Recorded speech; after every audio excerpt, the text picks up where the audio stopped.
Hay un turno en el Hospital General que ningún médico ni enfermera quiere cubrir. No porque sea peligroso en el sentido tradicional, no porque los pacientes sean más graves o porque falte personal.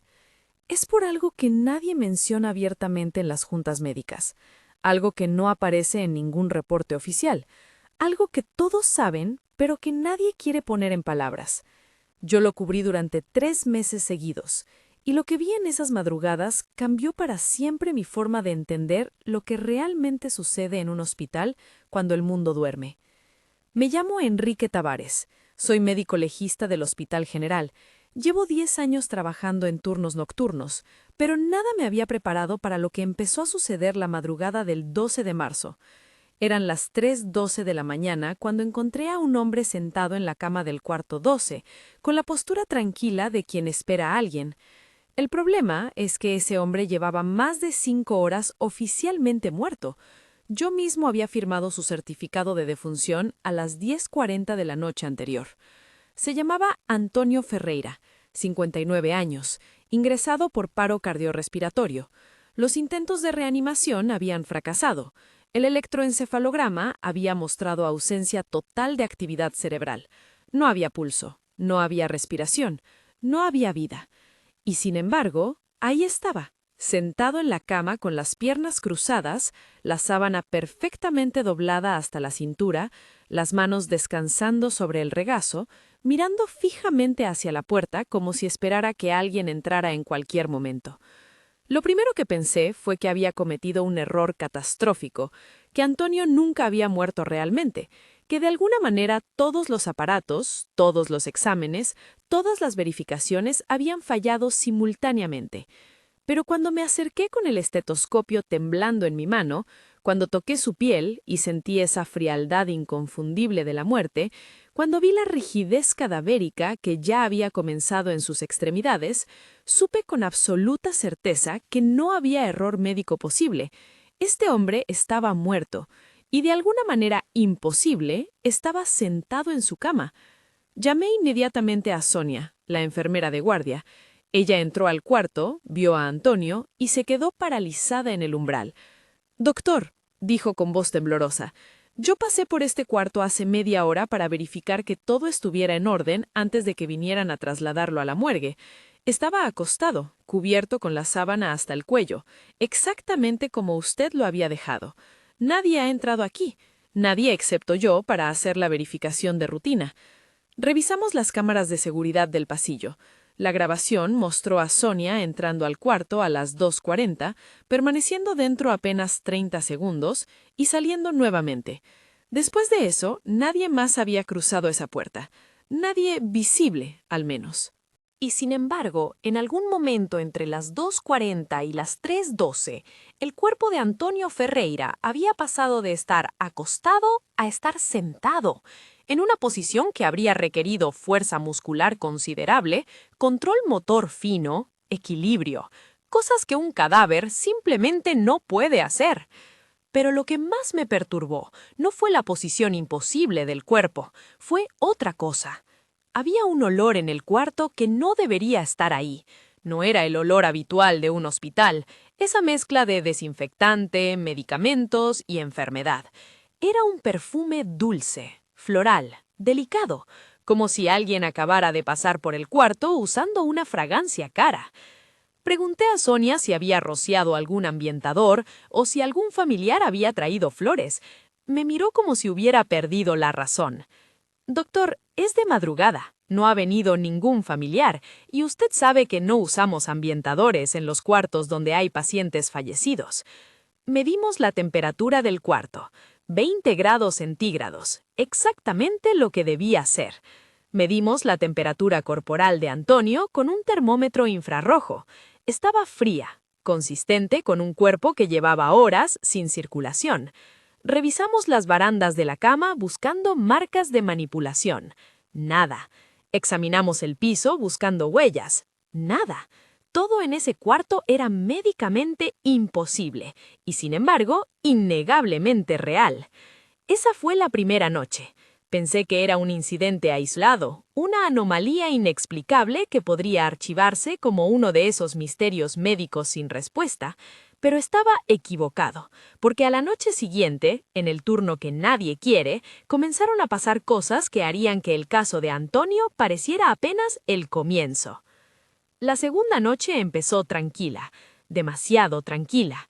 Hay un silencio particular en los hospitales a las 3 de la mañana que es diferente a cualquier otro silencio. No es la ausencia de sonido, es más bien una presencia de algo más, algo que llena el espacio cuando todos los ruidos normales se detienen. Esa noche, ese silencio pesaba más de lo habitual. Estaba en mi oficina revisando expedientes cuando Neusa, la técnica de la morgue, me tocó a la puerta con una expresión que nunca le había visto antes. «Doctor Tavares, necesita ver algo, ahora». Su voz tenía esa cualidad tensa que indica que algo está genuinamente mal. La seguí hasta el sótano, donde está la morgue. Es un espacio frío, funcional, diseñado para ser exactamente lo que es, un lugar donde guardamos a los muertos hasta que sus familias los reclaman o hasta que debemos realizar autopsias. Hay 16 gavetas metálicas numeradas, refrigeradas a 4 grados centígrados. La gaveta número 4 estaba entreabierta. No mucho, quizás 5 centímetros, pero definitivamente abierta. «Está pasando desde hace 3 noches», dijo Neusa con voz baja. «Siempre la misma gaveta y siempre a la misma hora, entre las 3 y 3:30». La cierro, verifico que el mecanismo funcione correctamente, me voy y cuando regreso para el siguiente chequeo, está abierta otra vez. Me acerqué a examinar la gaveta. El mecanismo de cierre era simple pero efectivo. No había forma de que se abriera sola por falla mecánica, y sin embargo, ahí estaba, entreabierta, con ese mismo olor floral que había sentido en el cuarto de Antonio. Coloqué mi mano en el borde metálico de la gaveta y sentí algo que hizo que mi corazón se acelerara. Estaba tibia, no caliente, pero definitivamente más tibia que las otras gavetas. En un refrigerador a 4 grados, eso era imposible. ¿Hay alguien dentro?, pregunté, aunque conocía la respuesta. Neusa negó con la cabeza. Lleva vacía desde hace 2 semanas. La última persona que estuvo ahí fue trasladada. He limpiado y desinfectado esa gaveta 3 veces, pensando que tal vez había algún problema con el sistema de refrigeración, pero el técnico de mantenimiento vino ayer y confirmó que todo funciona perfectamente. Decidimos hacer un experimento. Instalamos una cámara de seguridad apuntando directamente a la gaveta número 4. Colocamos un sensor de temperatura dentro. Sellamos la puerta con cinta adhesiva para tener evidencia visual de cualquier apertura. Y nos quedamos observando en el monitor desde la oficina de seguridad. A las 3:30 de la madrugada, vimos algo que ningún protocolo médico puede explicar. En la pantalla, la cinta adhesiva se rompió sola. La gaveta se deslizó hacia afuera exactamente 5 centímetros con un movimiento suave y controlado que no correspondía a ninguna falla mecánica. Y el sensor de temperatura registró un aumento súbito de 3 grados en el interior. Y en el audio, captamos un sonido muy débil, casi imperceptible, que sonaba como una exhalación. Bajamos corriendo al sótano. La gaveta estaba abierta, exactamente como habíamos visto en el monitor. El olor floral era más fuerte que nunca. Y cuando Neusa extendió su mano para cerrar la gaveta, se detuvo a medio camino y me miró con ojos muy abiertos. «Doctor, ¿siente eso?», asentí. Había una sensación en el aire, una presión casi física, como si algo invisible ocupara el espacio frente a la gaveta abierta. No era amenazante, era más bien expectante, como si algo estuviera esperando que hiciéramos algo específico. Neusa hizo algo que no esperaba. Se inclinó ligeramente hacia la gaveta abierta y habló en voz baja. «Ya puedes irte, ya no estás solo. Te acompañamos hasta que estuviste listo». No sé por qué lo hizo. Tal vez por instinto, tal vez porque en sus 20 años trabajando en la morgue había aprendido cosas que ningún manual enseña. Pero funcionó. La sensación de presencia se disipó gradualmente, como niebla desapareciendo con el sol. La temperatura dentro de la gaveta descendió a su nivel normal, y desde esa noche, la gaveta número 4 nunca volvió a abrirse sola. Pero el turno que nadie quiere aún no había revelado sus secretos.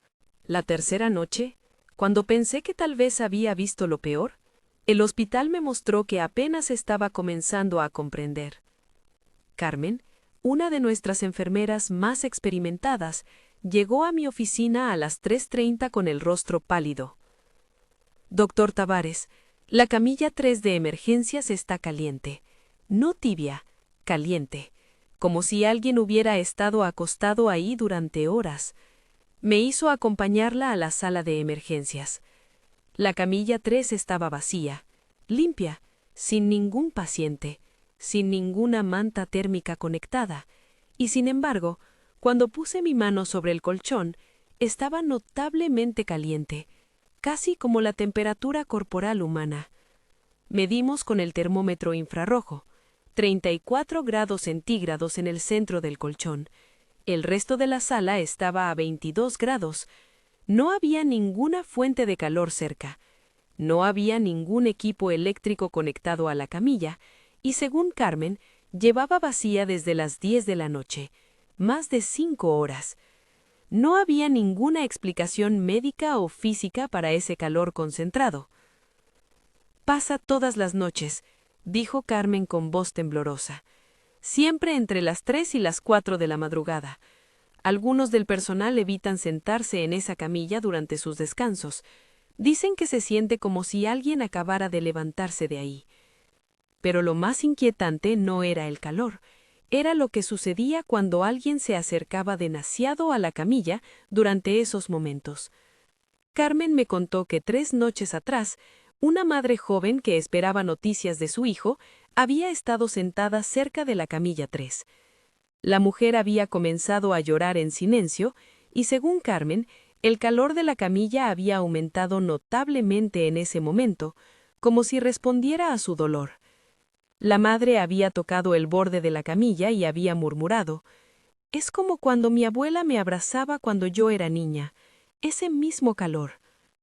Instalamos sensores de temperatura continua en la camilla 3. Durante el día, la temperatura se mantenía normal, consistente con el ambiente, pero cada noche, sin falta, entre las 3 y las 4 de la madrugada, la temperatura del colchón aumentaba gradualmente hasta alcanzar esos 34 grados imposibles. El calor duraba exactamente 57 minutos y luego descendía lentamente hasta volver a la normalidad. Llamé a un ingeniero biomédico para que examinara la camilla. Desarmó el mecanismo, revisó cada componente, buscó cables ocultos, sistemas de calefacción escondidos, cualquier explicación técnica. No encontró nada.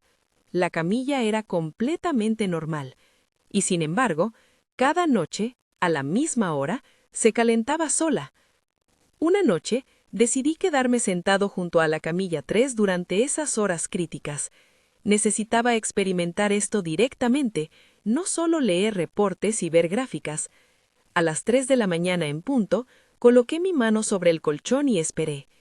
10 minutos después, sentí el cambio. No fue súbito. Fue gradual, como si alguien con fiebre se hubiera acostado muy lentamente en la camilla. El calor se expandía desde el centro hacia los bordes, concentrándose en la zona donde normalmente descansaría el torso de una persona. Cerré los ojos y me concentré en lo que estaba sintiendo. Y entonces, por un momento que no puedo explicar con palabras médicas, tuve la sensación de que no estaba solo. No era una presencia amenazante, era reconfortante, casi maternal, como si algo en ese hospital, en esa camilla específica, hubiera decidido ofrecer consuelo a quien lo necesitara. Abrí los ojos y miré alrededor de la sala de emergencias vacía. Y en ese momento entendí algo fundamental sobre el turno que nadie quiere. Este hospital tiene memoria. No es solo un edificio lleno de equipos médicos y protocolos, es un lugar donde miles de personas han nacido, han sufrido, han sanado, han muerto, y de alguna manera que la ciencia aún no puede medir, algunas de esas experiencias humanas han quedado impregnadas en los espacios, en los objetos, en el aire mismo. No son fantasmas en el sentido tradicional, son ecos, resonancias de cuidado, de dolor, de amor, de despedida. Pero aún quedaba la experiencia más perturbadora del turno que nadie quiere. La cuarta noche, cuando pensé que finalmente había encontrado una manera de entender todo esto, el hospital me mostró algo que haría que todo lo anterior pareciera comprensible en comparación. Estaba realizando una autopsia de rutina en la sala de procedimientos cuando escuché voces en el pasillo, voces múltiples, superpuestas, como si varias personas hablaran al mismo tiempo. Salí a investigar y encontré el pasillo completamente vacío, pero las voces continuaban, más claras ahora. No eran palabras inteligibles, eran más bien tonos, inflexiones, el ritmo de una conversación sin las palabras específicas, como escuchar gente hablar en la habitación de al lado sin poder distinguir qué dicen. Seguí el sonido hasta el cuarto 14, una habitación que raramente usamos porque siempre hay quejas de los pacientes. Dicen que se sienten observados, dicen que escuchan murmullos, dicen que la persiana de la ventana se mueve sola. Abrí la puerta y las voces cesaron instantáneamente. El cuarto estaba vacío, sin pacientes, limpio y listo para uso. Pero había algo en el aire, esa misma densidad que había sentido en la morgue frente a la gaveta 4. Me quedé de pie en el umbral, sin atreverme a entrar completamente, y entonces vi algo que hizo que mi respiración se detuviera. En el cristal de la ventana, donde la luz de la luna se reflejaba, había condensación. No cubría toda la ventana, formaba un patrón específico, aproximadamente del tamaño y forma de una mano humana, como si alguien hubiera presionado la palma contra el vidrio desde dentro del cuarto. Pero no había nadie ahí. No había habido nadie en ese cuarto en las últimas 12 horas. Me acerqué lentamente a la ventana. La condensación era fresca, reciente. Toqué el vidrio al lado de la marca. Estaba frío, como debía estar, pero cuando toqué el área donde estaba la condensación en forma de mano, estaba tibia. Medí con el termómetro, 5 grados más caliente que el resto de la ventana, como si una mano tibia hubiera estado presionada ahí hasta hace apenas segundos. Fue entonces cuando escuché mi nombre. No fue una voz fuerte, fue un susurro, pero tan claro que no podía haber confusión. Doctor Tavares. Venía de detrás de mí. Me giré lentamente, con el corazón martillando contra mis costillas. No había nadie. El cuarto seguía vacío, pero esa presencia, esa sensación de no estar solo, era innegable. ¿Quién está ahí?, pregunté, sintiendo ridículo hablándole a un cuarto vacío. No hubo respuesta vocal, pero sucedió algo más. La persiana de la ventana comenzó a moverse, no como si el viento la moviera, sino como si alguien la estuviera abriendo deliberadamente, con movimientos lentos y controlados. No había corriente de aire, las ventanas estaban selladas, y sin embargo, la persiana se abrió completamente, revelando la vista nocturna del cementerio municipal que está justo al lado del hospital. En ese momento, con esa vista frente a mí, entendí algo que llevaba días ignorando. El cuarto 14 da directamente al cementerio. La camilla 3 está en línea directa con la puerta principal del hospital, el camino que todos los fallecidos recorren cuando son trasladados. La gaveta número 4 de la morgue está posicionada de tal manera que si abres los ojos dentro de ella, lo primero que verías sería la luz del pasillo, y el cuarto 12, donde encontré a Antonio sentado, era el cuarto donde su esposa había muerto 3 años antes. No estábamos lidiando con eventos aleatorios. Había un patrón, una lógica, una geografía emocional en todo esto. El hospital no estaba embrujado en el sentido tradicional, estaba funcionando como una especie de memoria espacial, donde los eventos significativos dejaban marcas que se volvían más fuertes durante las horas nocturnas, cuando había menos actividad humana para distraer o diluir esas resonancias. La quinta noche del turno que nadie quiere me trajo la confirmación final de esta teoría, de la manera más impactante posible. Un niño llamado Miguel había sido ingresado por una crisis respiratoria severa. Estaba conectado a ventilación mecánica, sedado, estable dentro de la gravedad de su condición. Su madre, doña Concepción, se había quedado en la sala de espera porque las reglas del hospital no permiten familiares en la unidad de cuidados intensivos durante la noche. A las 3:20 de la madrugada, la alarma del ventilador de Miguel se activó. La enfermera Silda corrió a verificar y me llamó inmediatamente. Cuando llegué, vi algo que desafía toda mi formación médica. Los parámetros del ventilador habían cambiado, no mucho, pero lo suficiente para hacer una diferencia significativa en la oxigenación de Miguel. Y los cambios no eran errores, eran mejoras. Alguien o algo había ajustado la presión de ventilación, el flujo de oxígeno y la frecuencia respiratoria de una manera que habría requerido conocimiento médico especializado. Silda juró que no había tocado nada. Los controles del ventilador requerían una secuencia específica de comandos para ser ajustados, no podían cambiar accidentalmente. Y sin embargo, ahí estaban, configurados de una manera que mejoró inmediatamente la saturación de oxígeno de Miguel. Quien hizo esos ajustes sabía exactamente lo que estaba haciendo. Pero lo más extraordinario estaba por venir. Revisamos las grabaciones de la cámara de seguridad del cuarto de Miguel. En la pantalla, aproximadamente 5 minutos antes de que sonara la alarma, se veía algo que nos dejó sin palabras. Había una distorsión en el aire cerca del ventilador, como esas ondas de calor que ves sobre el pavimento en verano. La distorsión se movía con propósito, se acercaba al ventilador y parecía interactuar con los controles.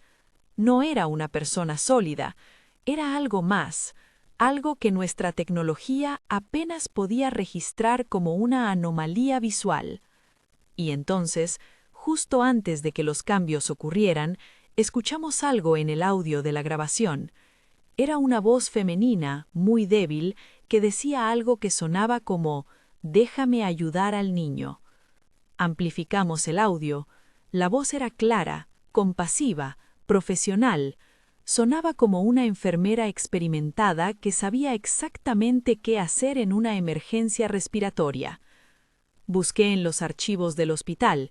Encontré registros de una enfermera llamada Hermana Catalina que había trabajado en cuidados intensivos pediátricos durante 30 años.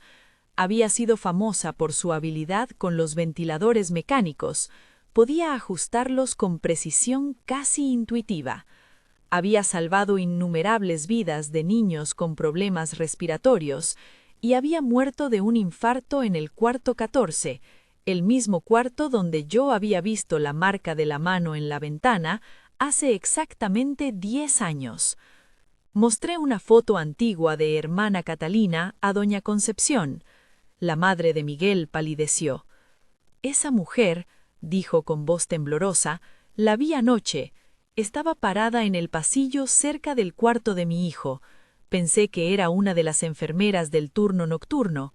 Me sonrió y me dijo que no me preocupara, que ella cuidaría a Miguel. Y luego simplemente desapareció cuando parpadeé». En ese momento, todas las piezas encajaron. El turno que nadie quiere no es maldito, no es peligroso, es sagrado. Es cuando aquellos que dedicaron sus vidas al cuidado de otros regresan, de alguna forma que no puedo explicar científicamente, para continuar ese cuidado. No son fantasmas en el sentido aterrador, son guardianes. son memoria viviente del compromiso que una vez hicieron. Antonio sentándose en la cama no fue un acto aleatorio de una anomalía física. Estaba esperando, como había esperado tantas veces a su esposa en ese mismo cuarto. La gaveta que se abría no era un mal funcionamiento. Era una invitación, un recordatorio de que los muertos merecen compañía tanto como los vivos. La camilla que se calentaba ofrecía consuelo a quienes más lo necesitaban. Y hermana Catalina, donde quiera que esté ahora, seguía haciendo lo que mejor sabía hacer: salvar niños. Después de esas 5 noches, mi perspectiva sobre la medicina cambió para siempre. Entendí que hay aspectos del cuidado que van más allá de los protocolos, más allá de lo que podemos medir con nuestros instrumentos. Hay una dimensión humana que persiste incluso después de la muerte, especialmente en lugares como hospitales, donde la intensidad de las emociones humanas, el sufrimiento, la esperanza, el amor, el sacrificio, se concentran de formas que dejan marcas permanentes en el espacio mismo. El turno que nadie quiere se convirtió en el turno que yo pedía específicamente, porque entendí que durante esas horas tenía compañía. No estaba solo cuidando a los pacientes. Había otros ahí, invisibles pero presentes, que también estaban trabajando, que también estaban cuidando, que nunca habían abandonado realmente su vocación. Ahora, cuando camino por los pasillos a las 3 de la mañana, cuando escucho esos sonidos inexplicables, cuando siento esas presencias, no tengo miedo. Les hablo en voz baja, les agradezco por su servicio. Y a veces, cuando un paciente crítico mejora de manera inexplicable, cuando un ajuste imposible salva una vida, cuando el consuelo llega justo cuando más se necesita, sé que no fui yo solo quien hizo la diferencia. Tuvimos ayuda. Ayuda de aquellos que entendieron que el verdadero cuidado no termina nunca, ni siquiera con la muerte.